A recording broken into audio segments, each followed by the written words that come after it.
Hi, I'm Mary, a librarian and book reviewer with a focus on stories written for kids, tweens, and teens.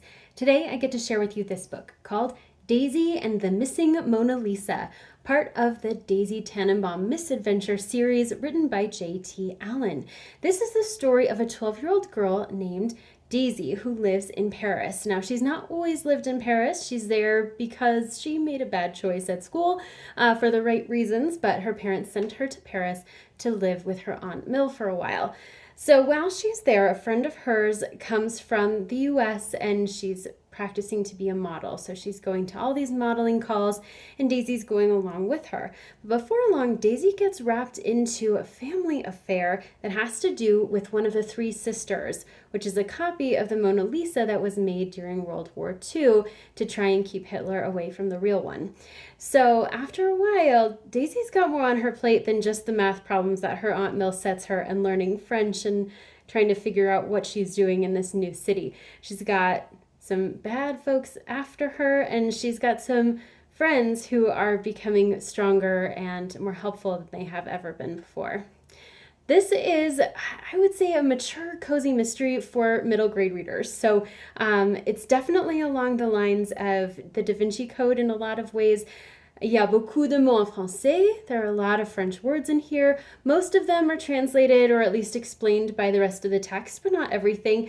There is a glossary at the back to help a little bit with it. Pronunciation is not included, so if French is not something that you're familiar with, that might be a little tricky or give you some practice in that. But it's really fun to have that included so often, especially with a lot of the cultural references that are included in this. If you're familiar with French culture, French language, there are a lot of times that you'll laugh out loud or you'll really understand exactly what's happening with Daisy because of those cultural references. So this is, like I said, good for a mature middle grade audience. So she is 12 years old, but she is for sure a lot more independent than a lot of 12-year-olds. And part of that comes from living in Europe. But she's doing a lot of things on her own, a lot of things with her friends, traveling the metro by herself. And as you can see, there's a fair amount of text, not a whole lot of white space.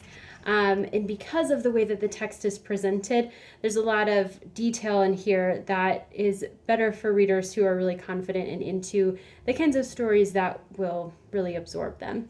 So this is actually the third in the series. You don't have to have read the others in order for this one to make sense, but there are references to the earlier books that mean that if you have read them, you can make better connections to things that are happening in this book.